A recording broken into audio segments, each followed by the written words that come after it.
Shalom, shalom, bien-aimés et bienvenue dans cette école des apôtres.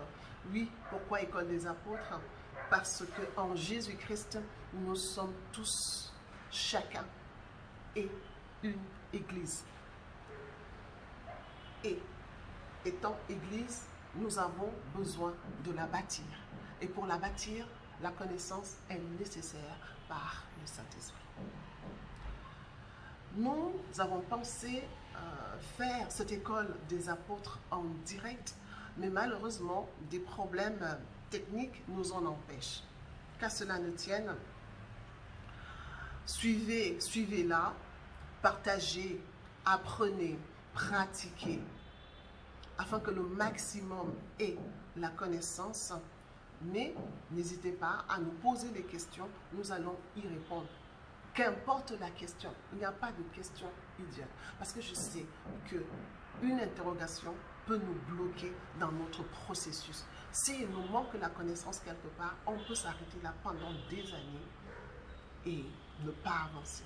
Mais le but aujourd'hui, parce que le Seigneur nous a dit quoi? Il nous a dit dans Jean 16, 25, je vous ai parlé en parabole. Mais je ne vous parlerai plus en parabole. Je vous parlerai ouvertement du Père. C'est l'heure à laquelle le Seigneur nous parle ouvertement du Père. Amen. Donc nous devons comprendre que tout ce que nous pourrions avoir comme question, comme doute, n'hésitez pas, posez-les. Personne ne vous jugera.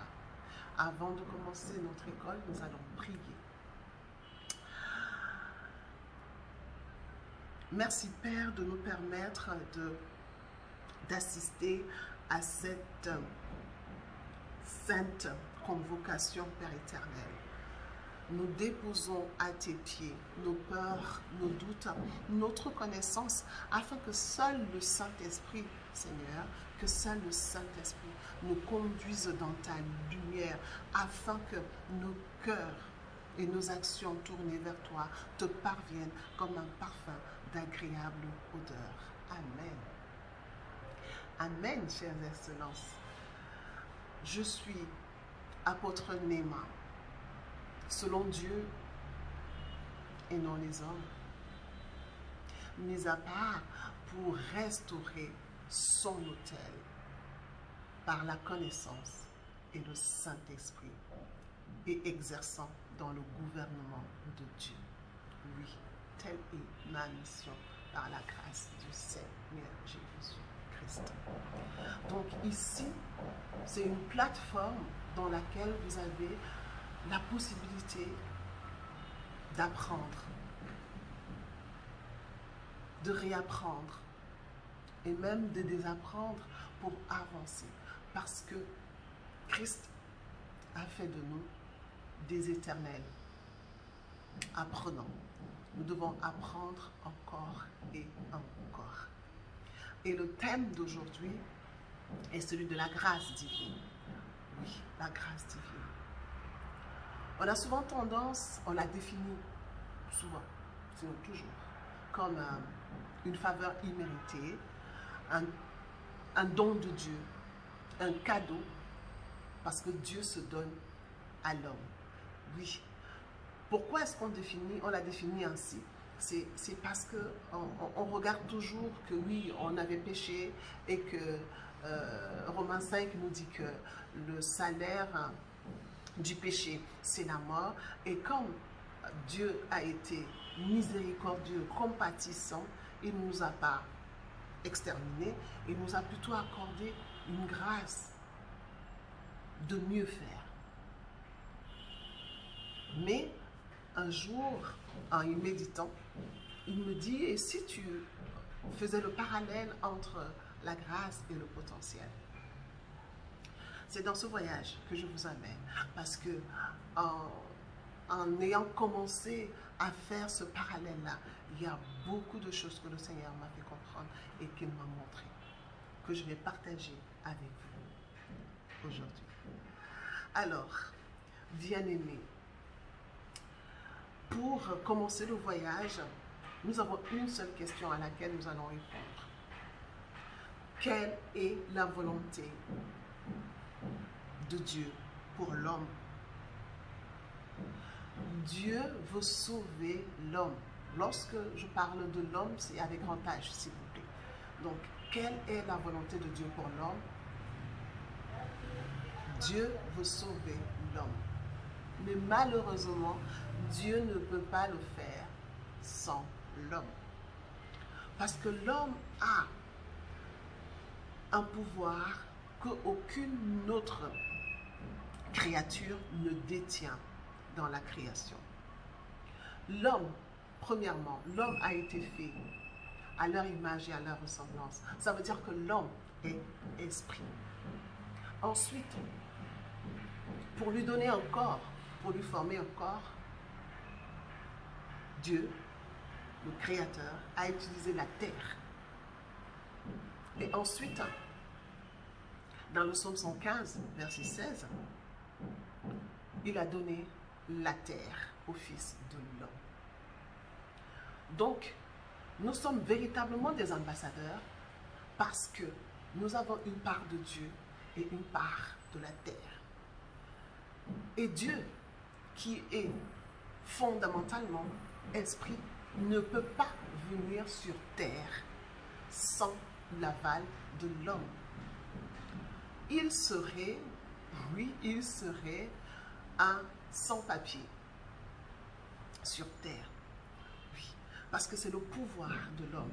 C'est l'homme qui a ce pouvoir-là d'accorder les visas aux esprits. Sachons-le et gardons-le.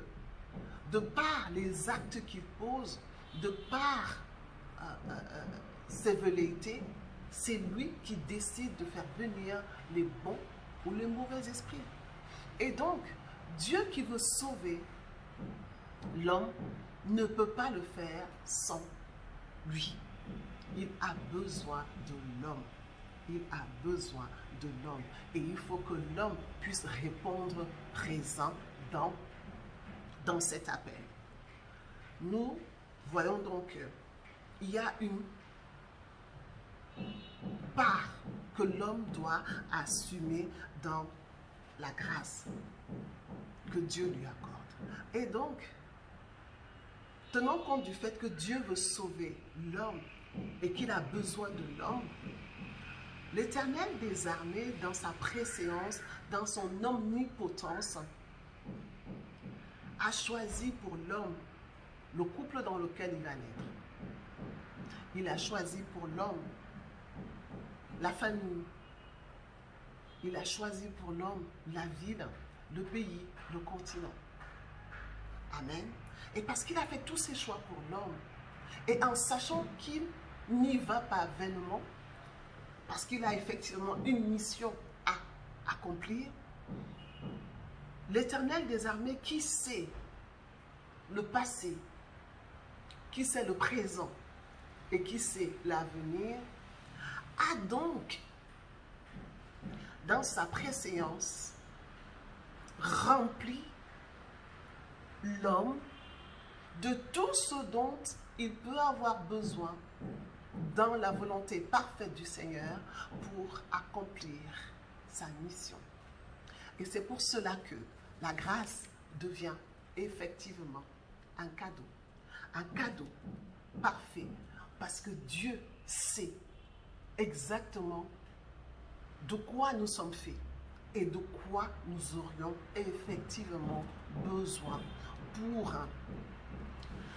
accomplir la mission qui est la nôtre. L'Éternel des armées, dans Genèse 11, a mis en toute chose sa semence. Oui, il a mis en toute chose sa semence. Prenons un exemple. Si je vous montre un pépin d'orange, que voyez-vous? Un pépin d'orange? Non. Il y a un oranger. Et derrière cet oranger, il y a une orangerie. Un pépin représente une orangerie. un ensemble d'arbres, beaucoup d'arbres qui vont porter des oranges. Allons encore un peu dans les explications. Lorsque Adam, qui s'est senti seul, Dieu, sachant cela, a fait défiler devant lui tous les animaux par terre. Mais il n'y a pas trouvé une aide semblable. Qu'est-ce que l'Éternel des armées, le Dieu créateur, a fait? Il a endormi Adam et il a pris en lui une partie qui correspondait à ce qu'il voulait. Amen. Est-ce que nous sommes ensemble? L'Éternel des armées, parce que Adam avait besoin d'une aide semblable, il n'est pas allé chercher ça hors de lui. Il n'est pas allé la chercher hors d'Adam. Il a pris ce dont Adam avait besoin en lui. Et c'est ce que représente la grâce. La grâce est effectivement tout ce dont nous avons besoin dans la volonté de Dieu pour accomplir notre mission sur terre.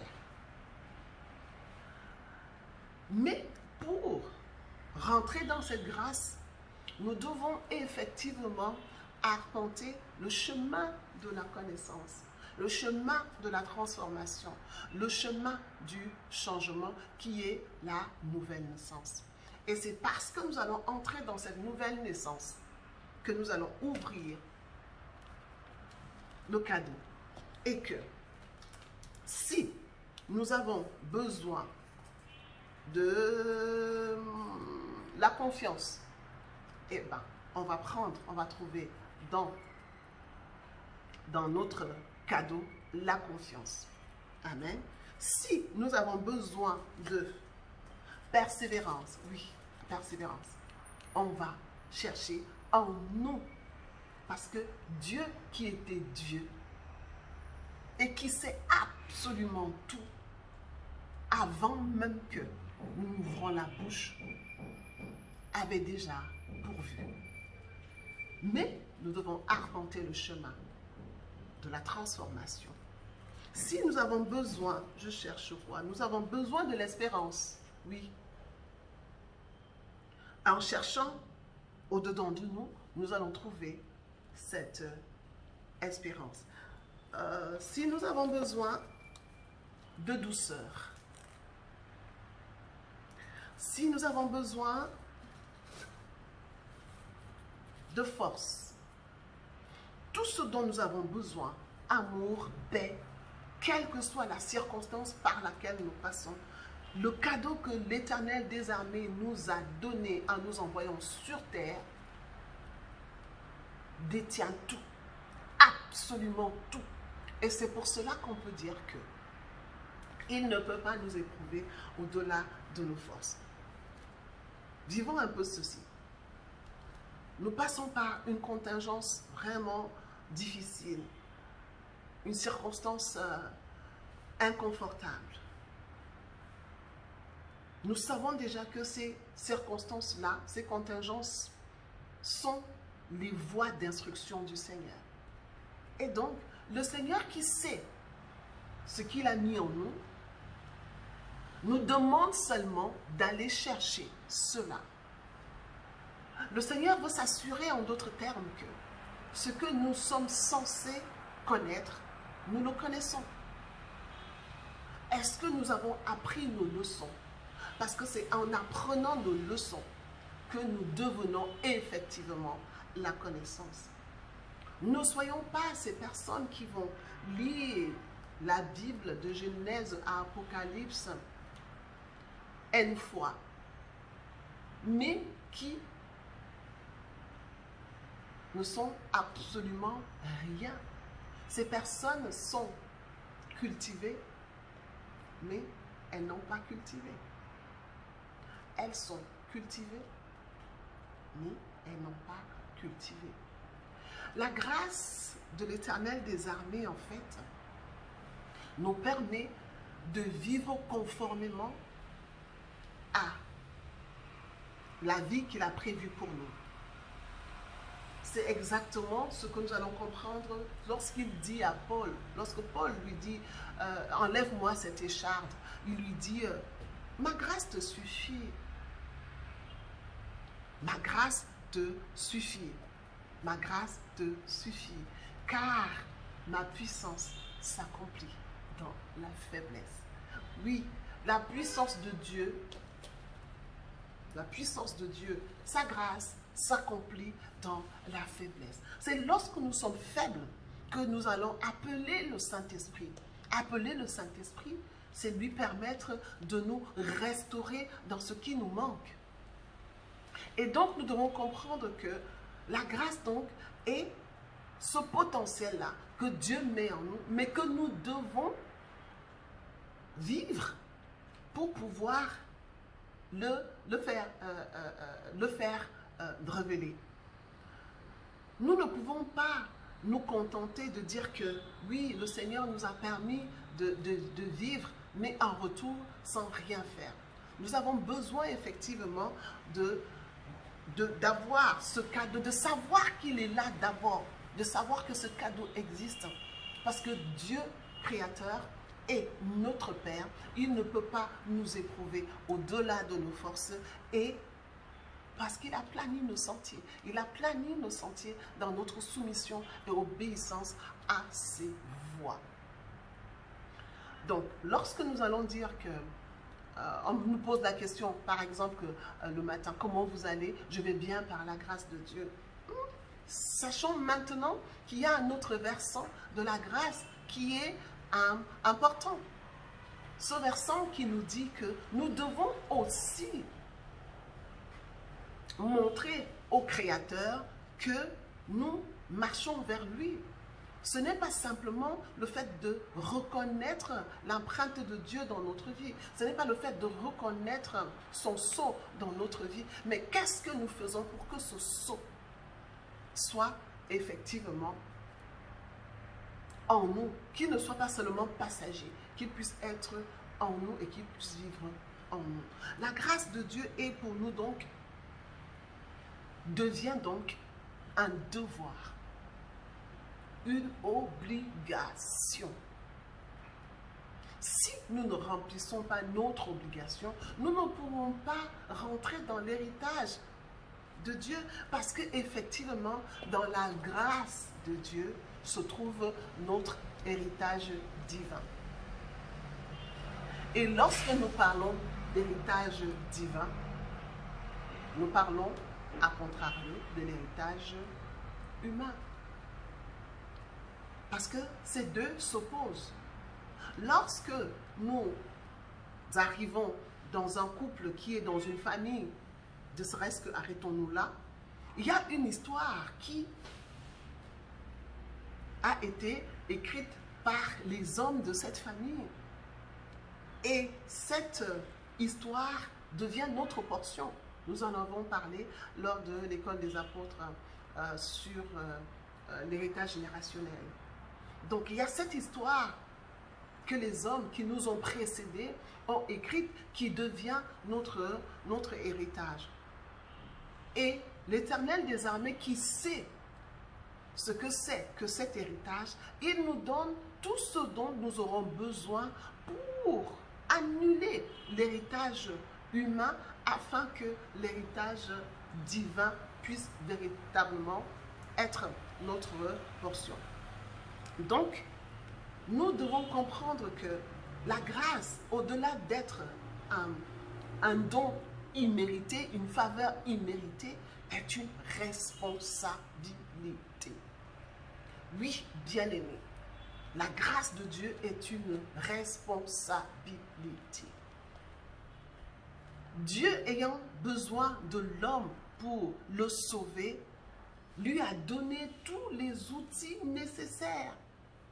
Il l'a capacité. Il lui a donné tout ce dont il peut avoir besoin. Et donc, bien-aimés, quelle que soit la circonstance par laquelle vous passez, quel que soit le cheminement qui est le vôtre, vous êtes vainqueur. Vous êtes vainqueur parce que le Seigneur l'a décidé avant même de créer la terre et les cieux. Parce qu'en lui, nous étions. Donc, comprendre que la grâce de Dieu, ce n'est pas simplement d'accepter la vie telle qu'elle nous arrive, mais il faut l'accepter dans la soumission et l'obéissance, aux ordonnances du Seigneur. Parce que c'est dans ces voies, c'est par ces voies que nous arrivons véritablement à réécrire notre histoire humaine, pour que l'héritage de Dieu, pour que son héritage soit notre partage. Bien-aimés, nous devons comprendre ici et maintenant que la grâce divine étant une responsabilité, nous ne pouvons plus nous contenter de l'empreinte de Dieu dans notre vie. Sinon, nous restons dans cette grâce qui est commune à tous les hommes. Parce que, commune à tous les hommes, pourquoi? Parce que tous les hommes sont faits à leur image et à leur ressemblance. Et cette grâce-là, elle vaut pour toute créature. Pour toute créature, cette grâce vaut. C'est pour cela qu'il nous dit dans Matthieu 5, 45, c'est dans cette grâce-là que le soleil peut se lever sur le toit des justes ou des injustes, ou alors la pluie tomber sur les toits des bons ou des mauvais. Il n'y a pas de différence dans cette grâce-là. Et donc nous devons, nous chrétiens, sortir de cette grâce qui est une grâce commune en fait. Et cette grâce-là ne nous sauve pas. Bien-aimés, nous devons comprendre que notre responsabilité dans le cadeau que le Seigneur nous a fait est grande. Notre responsabilité est incommensurable. Et nous devons véritablement assumer cette responsabilité. Nous avons accepté Christ dans notre vie. Nous devons assumer Christ dans notre vie. Nous n'avons plus la possibilité de faire autrement que d'accepter les chemins du Seigneur. Parce qu'ils sont des chemins d'instruction. La grâce divine donc est une obligation, je le réitère, une obligation. Parce que nous avons tout en nous. Nous avons tout en nous. Il a dit à Paul, ma grâce te suffit encore. Ma grâce te suffit. C'était pour lui faire comprendre que, mais Paul, si tu prends le cadeau que je t'ai donné et que tu l'ouvres, soit ce ne sera plus une écharde parce que tu auras compris et accepté que c'est cela ma volonté pour toi. Soit, si c'est véritablement quelque chose que je vais enlever, que j'ai prévu d'enlever, elle ne serait plus là. Donc, bien-aimé, la puissance de Dieu qui s'accomplit dans la faiblesse doit nous faire comprendre que Dieu est tout puissant. Et parce qu'il est tout puissant, il nous a tout donné. Et tout ce qu'il nous a donné repose dans sa grâce et dans sa grâce. Alors, bien-aimés, assumons notre responsabilité. Assumons nos obligations en acceptant les voies du Seigneur qui sont des voies de transformation parce que nous devons évoluer. Cette loi d'évolution est une loi immuable. C'est une loi qui s'exerce, que nous le sachions ou que nous ne le sachions pas, que nous le voulions, que nous ne le voulions pas, que nous l'acceptions ou que nous n'acceptions pas. Elle est là. Et ce n'est pas parce que nous la refusons que ces conséquences ne sont pas notre portion.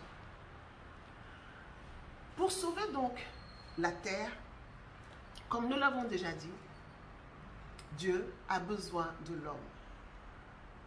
Mais pour que l'homme puisse correspondre à ce que Dieu attend, il y a un chemin par lequel il va passer. Mais il ne doit pas avoir peur, quel que soit le chemin, parce que le Seigneur a pourvu. Le Seigneur a pourvu, mais c'est simplement que c'est lui qui doit aller au-dedans de lui pour faire jaillir, pour révéler le potentiel que Dieu a mis en lui. Et donc, la grâce est la puissance de Dieu en nous. La grâce est l'autorité de Dieu en nous. La grâce est le pouvoir de Dieu en nous. Alors, si nous avons tout ça en nous, comme nous avons tout ça en nous, pourquoi vivons-nous comme des hommes? Nous avons tout en nous. Mais simplement, nous n'acceptons pas souvent de sortir de notre zone de confort, qui est souvent une zone d'inconfort. Donc, on est dans une zone d'inconfort qui devient une zone de confort parce qu'on a maintenant l'habitude, on a pris l'habitude d'y être que, bon, on a l'habitude, donc ça ne nous surprend plus. Alors qu'effectivement, on est dans une zone d'inconfort qui, par habitude, par le temps, est devenue notre zone de confort. Dieu, créateur, n'a pas envoyé l'homme sur terre en Jésus-Christ pour qu'il souffre. La souffrance par laquelle il doit passer, c'est une souffrance spirituelle, afin qu'effectivement, ce que Christ a accompli, la grâce qu'il nous a donnée, soit notre partage. Que nous puissions véritablement aussi être ces êtres-là. C'est Dieu qui l'a créé et qui était avec lui dans le jardin d'Éden. Bien-aimés, la grâce divine est notre part d'histoire. C'est le 151e psaume que nous devons écrire dans notre relation avec le Père. C'est notre histoire. La grâce de Dieu, c'est notre histoire. C'est la raison pour laquelle nous sommes sur terre. Et nous avons besoin du Saint-Esprit pour y parvenir. Parce que la différence fondamentale qui existe entre l'ancienne alliance et la nouvelle alliance par Jésus-Christ, c'est le Saint-Esprit. Et c'est par le Saint-Esprit que la grâce nous a été accordée. Bien-aimés, apprenons à sortir du contentement par lequel nous passons. Ce n'est pas parce que nous sommes bénis visiblement que nous vivons effectivement la grâce de Dieu. Ce n'est pas parce que nous avons tout ce dont nous pensons avoir besoin que nous vivons dans la grâce de Dieu. Nous devons être certains de faire la volonté de Dieu. Et cela, ça ne se suppute pas. Cela est vérifiable par le Saint-Esprit qui vit en vous. Pas seulement qui vient en visite, mais qui doit à terme vivre en vous. Donc, bien-aimés, la grâce de Dieu est un magnifique cadeau. Et au-delà d'être un magnifique cadeau, c'est une responsabilité. Nous avons une lourde responsabilité de ne pas utiliser les talents. C'est un peu la parabole des talents ici. De ne pas utiliser ces talents-là lorsque nous vivons sur terre. Parce que n'oublions pas, notre but est d'accomplir, de faire la volonté de Dieu sur terre. Et la volonté de Dieu pour nous, c'est quoi? La volonté de Dieu, c'est laquelle? C'est de sauver l'homme, afin que Père et Fils se retrouvent et soient mutuellement comblés. Oui.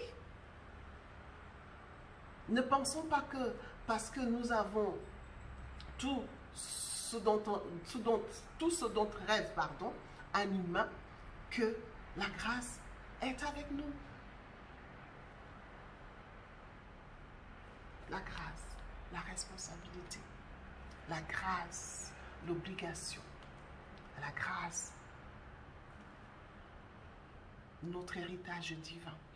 Si nous n'ouvrons pas la grâce pour sortir toute la puissance, le pouvoir, l'autorité de Dieu qui s'y trouve, nous allons rater le coche. Nous devons apprendre à vivre par la grâce et dans la grâce.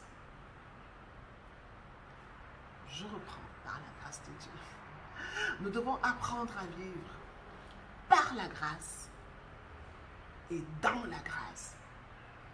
Parce que lorsque nous sommes dans la grâce de Dieu, nous sommes exactement là où le Seigneur nous attend. Nous faisons exactement ce qu'il attend de nous. Parce que tout ce que nous devons accomplir, c'est sa volonté. Et tout ce que nous aurons de physique, de visible, ce n'est que des avantages collatéraux. Ce n'est pas le but. C'est pour cela qu'il nous demande de chercher premièrement le royaume des cieux. En cherchant premièrement le royaume des cieux, nous allons retrouver ce Dieu qui est en nous et nous allons nous rapprocher de notre Dieu, qui est notre Père créateur, qui est notre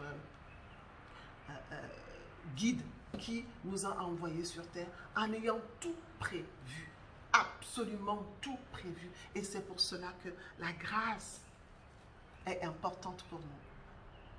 Nous devons la comprendre, nous devons la vivre afin de lui permettre de sortir tout le pouvoir qui s'y cache. La grâce de Dieu est une bénédiction à nul autre pareil, parce que ici, le Seigneur nous a capacité. Le Seigneur nous a donné tout ce dont nous avons besoin. Le Seigneur a tout pourvu. Mais notre responsabilité, c'est de rentrer dans cette grâce-là, qui se déroule souvent devant nous par les chemins, par les circonstances, par les événements. Apprendre à regarder les choses autrement, apprendre à voir les choses différemment, nous permet de rentrer dans notre grâce. Accepter les voies du Seigneur, parce que ces voies d'instruction sont souvent douloureuses. Oui, bien-aimés, je ne vous dirai jamais le contraire. Les voies d'instruction du Seigneur, ces voies qui nous permettent de mourir charnellement afin que l'Esprit vive, ces voies sont souvent douloureuses. Donc, bien-aimés, apprenons aujourd'hui et gardons aujourd'hui que la grâce de Dieu est une responsabilité.